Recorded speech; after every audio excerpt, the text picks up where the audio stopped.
For this episode, I want to make an exercise, and let's describe it here. I want to program an animation. There must be white lines on black background, and the lines go from the left border to the right border, from the left border, right border. And that's quite simple explanation. Let's see an animation, white lines on black background, and the lines, let's write start or begin on the left border and end on the right border. Okay, so we know that to do an animation we have been using void draw, open and close parentheses, and open and close curly braces. And what then? We want white line. A white line, we use the stroke function to change the color of the line, of the next line we will draw. The stroke function doesn't do anything itself except changing the color for the next line we draw. So we know that 0 is black and there's various numbers are shades of gray. We want white, so 255 is white. Okay, so this program now just sets the line color to white, it does nothing else. And we also want to set the background black. So background, we know the background sets the color of the background, and we know that 0 is black. So now we have set both colors. The background is black, the lines will be white. And now we have to draw some lines. We draw lines with the line command. And we need here 4 values, which are x1, y1, x2, y2. Let me explain those values a little bit on a drawing. Let's suppose this is our screen, and we have seen the function point, which uses x and y, and it draws a point on the screen. What is this x and this y? So we have two distances.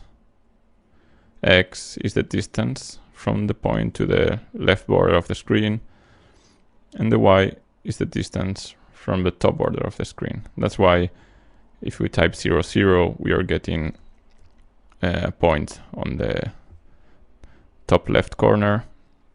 If we increase the first number, then the point is more to the right. If we increase the second number, the point is closer to the bottom. And then what is a line? A line is nothing but 2 points. So we have the line function, which has x1, y1, x2, y2. And again, this could be x1 and y1. We're gonna draw the line between these 2 points. What is then x2? x2 is this distance,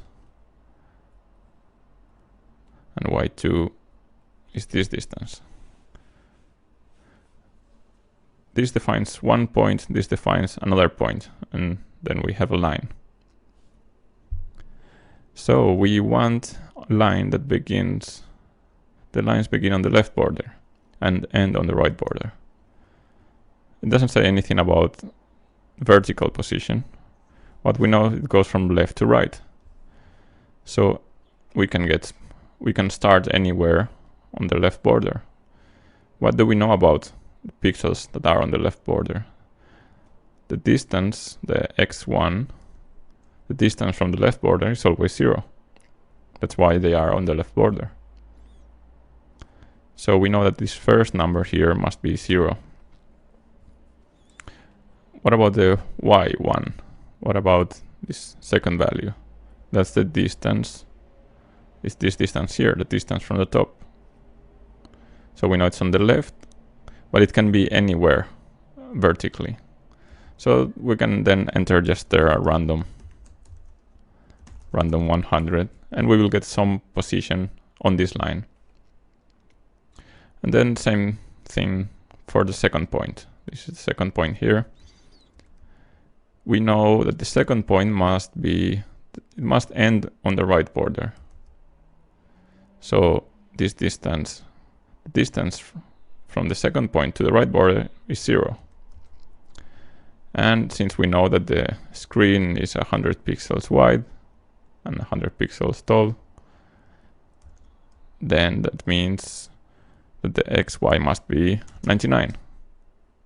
Why 99? Because that's the last. We've seen that there are many pixels here, many columns that begin with 0, and because our screen is 100 pixels wide, then it goes from 0 to 99.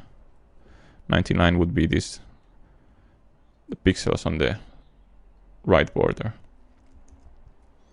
And then again we have y2. y2 is this distance.